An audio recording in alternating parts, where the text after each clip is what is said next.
Kamu harus memiliki keturunan jika ingin mewarisi seluruh kekayaan papa. Dan itu hanya bisa dilakukan dengan seorang wanita.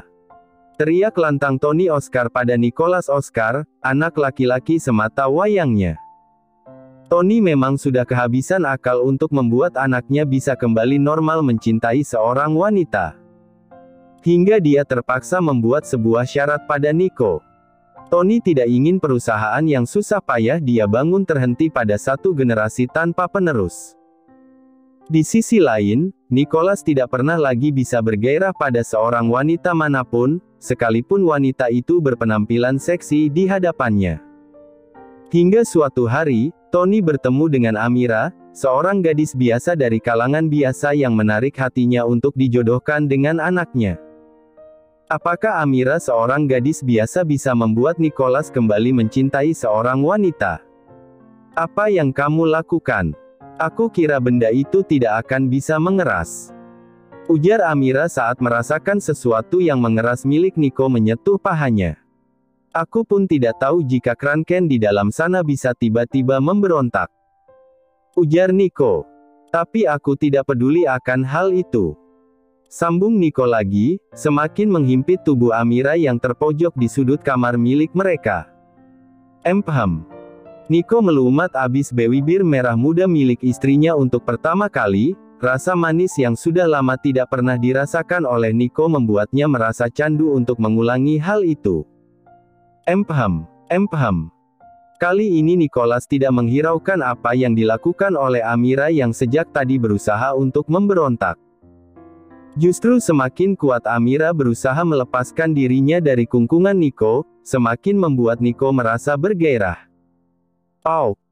Tiba-tiba Amira memiliki kesempatan untuk menggigit lidah Nicholas dan berhasil membuat Nico menghentikan seketika aksi brutalnya. Kau ingin membunuhku? Seru Amira menatap kesal pada laki-laki yang menjadi suaminya itu. Sementara itu, Amira terus mencoba menghirup oksigen banyak-banyak, mengumpulkannya untuk mengisi paru-parunya yang terasa kosong akibat ulah Nicholas. Melihat Amira yang tampak kesal, justru membuat Nicholas menyeringai. Dengan sekejap, Nicholas segera menggotong tubuh Amira di pundaknya layaknya karung beras dan segera membawanya ke ranjang yang biasa dia tiduri. Mau apa lagi kamu, Nicholas? Apalagi jika bukan untuk menjinakkan Kraken milikku? Pagi ini Natasha tampak muram duduk di meja riasnya sambil menatap ke arah cermin yang menampilkan wajah cantik miliknya, tampak masih tetap awet muda meskipun di usianya yang sudah menginjak kepala 5. Ada apa sayang? Apakah kerutan muncul satu lagi di wajah cantikmu? Sehingga kamu merasa sedih dan murung begini? Tanya Tony Oscar, suaminya. Memang menjadi kebiasaan bagi Natasha terlihat muram dan tampak lesu saat menatap wajahnya di cermin dan menemukan guratan halus akibat usia di wajah cantiknya.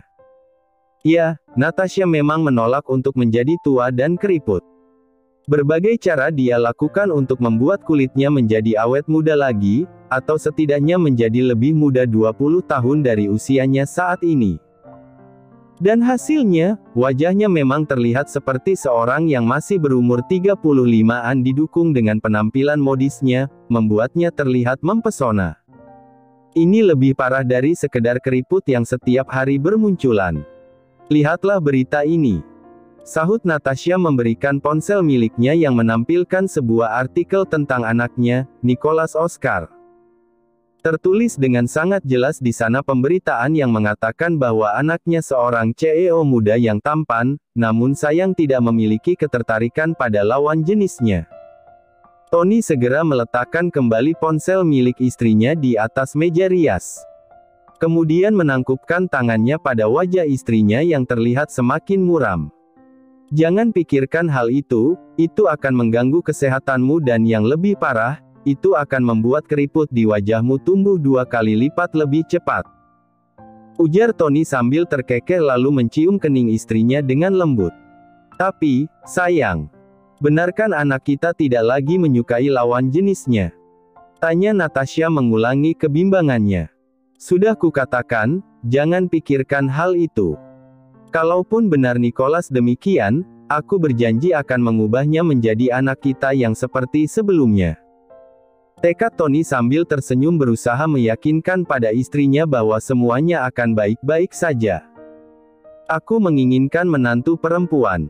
Pinta Natasha sekali lagi dengan tatapan penuh harap. Tentu, aku pun begitu dan memang akan begitu. Janji Tony sambil mengecup bibir istrinya, berharap kegusaran yang tengah melanda hati Natasha bisa terusir menjauh. Sudah hampir seminggu Nicholas berada di Indonesia, tepatnya berada di kantor ayahnya menjabat sebagai presiden direktur. Sebelumnya, Nicholas ditempatkan di Singapura dengan jabatan yang sama untuk mengelola anak cabang perusahaan ayahnya di sana. Namun, banyak rumor yang mengatakan jika pergaulan anaknya di Singapura mengubah cara pandang seksual Nicholas, sehingga Tony terpaksa memindahkan Nicholas kembali ke Indonesia. Berharap Tony bisa mengembalikan anaknya seperti semula. Nicholas masih membolak-balik sebuah berkas yang tersusun rapi dalam sebuah map. Berkas tersebut tidak ada kaitannya sama sekali dengan urusan pekerjaannya di kantor. Tentu saja, karena berkas-berkas yang sedang dia lihat adalah foto-foto wanita seksi lengkap dengan biodata yang menyertainya. Hufha. Nicholas menghela nafas kasar lalu menutup map tersebut dan melemparkannya dengan kasar di atas meja kerjanya. Sampai kapan aku harus berkencan dengan salah satu di antara mereka? Tanya Nicholas pada Ken, sekretaris yang menemaninya kemanapun Nicholas pergi. Bahkan Ken yang awalnya menjadi sekretaris Nicholas saat di Singapura pun, kini terpaksa harus ikut tuannya ke Indonesia sebagai bukti kesetiaannya dan sekaligus tugas yang memang dia emban sebagai tangan kanan Nicholas. Mungkin sampai Anda mendapatkan wanita yang menarik hati Anda. Sahut Ken formal. Kau tahu Ken, aku sama sekali tidak tertarik dengan wanita, sekalipun dia telanjang di hadapan. Ujar Nicholas. Ah, atau kamu saja yang menggantikan aku berencan dengan wanita-wanita yang ada di map ini. Cepat pilihlah salah satu, aku yakin kamu akan tertarik pada salah satu di antaranya. Sambung Nicholas lagi tampak antusias menyuruh sekretarisnya untuk memilih wanita yang seharusnya ditunjukkan untuknya. Dia berdiri menghampiri sekretarisnya yang sejak tadi berdiri tak jauh darinya. Melihat tuannya datang mendekat dengan sebuah map di tangannya, seketika Ken mencoba untuk melangkah mundur, namun sialnya tubuhnya tidak dapat mundur lebih jauh karena ada tembok yang membuatnya terpojok. Brak! Suara pintu terbuka tiba-tiba, seseorang yang membukanya memang sengaja tidak mengetuk pintu terlebih dahulu untuk meminta izin masuk. Dia adalah Tony Oscar, pemilik perusahaan sekaligus ayah Nicholas Oscar. Apa yang sedang kalian lakukan?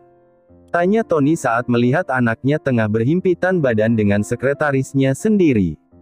Membuat otaknya seketika mengira bahwa anaknya memang benar-benar seorang gay dan kekasih Nicholas saat ini adalah sekretarisnya sendiri. Tuan Nicholas memaksa saya untuk memilih salah satu wanita yang ada di map tersebut, untuk menggantikannya berkencan. Terang Ken, karena dia tahu bahwa Tony sudah berpikiran macam-macam tentang dirinya dan Nicholas.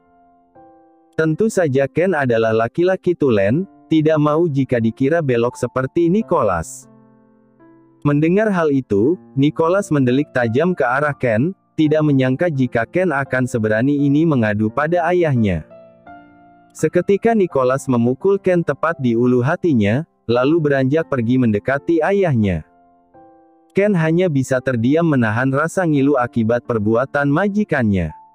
Biarlah dia menerima pukulan ini, ketimbang dicap yang tidak-tidak. Pah, aku sudah lelah dengan semua ini. Terakhir aku berkencan dengan seorang wanita yang terlihat sangat cantik dan seksi, tapi maaf dia bukan seleraku. Jadi tolong hentikan ini semua. Ujar Nico mencoba memohon pada ayahnya untuk menghentikan usaha ayahnya mencarikan Nicholas istri. Dengar Nico. Kamu harus memiliki keturunan jika ingin mewarisi seluruh kekayaan papa. Dan itu hanya bisa kamu lakukan dengan seorang wanita. Seru Tony tegas. Aku bisa tetap mendapatkan keturunan tanpa harus menikah dengan seorang wanita, Pah. Tolak Nico. Kamu pikir kamu amuba yang bisa membelah diri untuk menghasilkan keturunan? Bukan begitu, Pah. Aku bisa mengadopsi anak atau menyewa rahim seorang wanita untuk melahirkan anak untukku. Ayolah Pah, semuanya sudah modern, tidak ada yang mustahil untuk dilakukan. Bujuk Nicholas pada ayahnya untuk berhenti menyuruhnya menikah dengan perempuan. Dengar Nico. Dalam sejarah keluarga kita, tidak ada satu orang pun yang memiliki ketertarikan pada sesama jenisnya. Dan Papa tidak ingin anak Papa yang mengawali hal tersebut. Jadi menikahlah dengan seorang perempuan seperti fitrahmu. Tegas Tony sekali lagi sembari melangkah pergi meninggalkan anaknya yang tampak kesal. Tony memang belum pernah secara gamblang mendengar langsung pengakuan dari anaknya tentang perilaku menyimpang yang kini sedang dialami oleh anaknya. Namun, fakta-fakta yang dia temui dari anaknya sudah cukup membuktikan tentang dugaannya juga dugaan media tentang anaknya. Tentu saja hal ini menjadi aib bagi keluarga besar Tony Oscar yang cukup terpandang. Bahkan pemberitaan tentang Nicholas menjadi perbincangan hangat di keluarga besar Oscar dan tidak sedikit yang mencibirnya. Sialan kau. Beraninya kamu mengadu pada Papa tentang apa yang terjadi. Umpat Nicholas pada Ken, saat Tony sudah meninggalkan ruangan dan hanya tersisa mereka berdua. Maaf Tuan, saya hanya tidak ingin Pak Tony berpikiran yang macam-macam tentang kita. Jelas Ken jujur. Memangnya ada apa dengan kita? Lagi pula kamu bukan tipeku, Ken. Sahut Nicholas dengan senyuman mengejek pada Ken. Lalu mengambil ponselnya untuk menelpon kekasihnya yang tertinggal di Singapura, bernama Brandon. Ken hanya geleng-geleng kepala melihat sikap tuannya, karena sejujurnya Ken pun tidak senang melihat Nicholas memiliki penyimpangan seperti ini. Sebelumnya dia bisa menyaksikan sendiri 2 tahun yang lalu, tuannya itu masih menggandeng seorang wanita dan berkencan layaknya seorang bad boys. Hingga sebuah peristiwa yang dirasa sangat menyakitkan bagi Nicholas terjadi, membuat Nicholas berubah 360 derajat, membenci seorang wanita dan mencintai seorang pria. Di dalam mobilnya, Tony memijat-mijat keningnya yang terasa berdenyut-denyut akibat terlalu banyak memikirkan anaknya yang semakin sulit untuk diatur. Roy, tolong ambilkan air mineral untukku. Perintah Tony pada Roy, sekretaris sekaligus tangan kanan Tony yang tengah menghentikan laju kendaraannya karena lampu merah. Maaf, Tuan. Airnya habis, saya akan segera membelinya di minimarket terdekat. Sahut Roy dengan nada menyesal. Roy segera melajukan kendaraannya setelah lampu lalu lintas kembali menunjukkan warna hijau. Melihat sebuah minimarket lokal di sisi kirinya, Roy segera menepikan kendaraannya dan turun untuk membelikan tuannya minuman. Tony hanya mengangguk saat Roy meminta izin untuk turun untuk membeli minuman, sementara dirinya menunggu di kursi belakang sambil terus memijat keningnya dengan mata terpejam. Tak butuh waktu lama, Roy kembali masuk ke dalam mobil dan menyerahkan sebotol air mineral yang sudah dibuka tutupnya. Selesai membelikan minuman untuk tuannya, Roy kembali bersiap untuk melajukan kendaraannya. Namun, kembali terhenti saat seorang gadis berlari menghampiri mobil yang dia kendarai. Pak, Anda meninggalkan ini. Ujar gadis tersebut berteriak kencang agar didengar oleh Roy. Roy cepat menyadari benda yang dipegang oleh gadis tersebut adalah dompet miliknya, kembali menghentikan laju mobilnya dan membiarkan gadis itu mengantarkan dompet yang tertinggal di minimarket padanya. Roy memang sangat terburu-buru saat keluar dari minimarket tersebut, mengingat tuannya di dalam sedang menunggu apa yang dibelinya. Roy tentu tidak tega berlama-lama di dalam minimarket. Terima kasih, Nona. Ujar Roy tersenyum ramah dan penuh syukur karena barang berharga miliknya tidak jadi hilang. Sama-sama, Pak. Jawab gadis tersebut tersenyum sangat manis, menampilkan gigi gingsul yang membuat siapa yang menatapnya terpesona. Ditambah sebuah lesung pipi di pipi kanannya, seketika tingkat kecantikan gadis itu meningkat 2 kali lipat. Tony sejak tadi mengawasi senyuman gadis yang mengantarkan dompet milik Roy dari balik jendela mobilnya. Bahkan saat mobilnya bergerak pergi pun, Tony rela memutar kepalanya hanya untuk melihat lebih lama lagi gadis yang tengah berdiri menunggu mobil miliknya benar-benar pergi dari halaman minimarket. Roy yang melihat tingkah tidak biasa tuannya dari balik spion hanya menetap heran. Cari tahu identitas gadis yang tadi, Roy. Tiba-tiba aku tertarik padanya. Titah Tony seketika membuat Roy membelalakan mata karena terkejut. Apakah Anda berencana untuk menduakan Nyonya Natasha, Tuan? Kata Roy memberanikan diri menanyakan hal yang membuatnya seketika terkejut. Sembarangan. Aku tertarik menjadikannya calon menantuku, jika dia masuk kriteria yang aku inginkan. Jawab Tony memberikan kelegaan pada Roy. Roy pikir tuannya itu baru saja mengalami puber kedua, tidak bisa dibayangkan bagaimana kisruhnya keluarga Oscar, jika sampai Tony mengalami puber kedua setelah Nicholas juga mengalami penyimpangan seksual. Baik Tuan, saya akan segera mencari identitas secara detail tentang perempuan di minimarket tadi.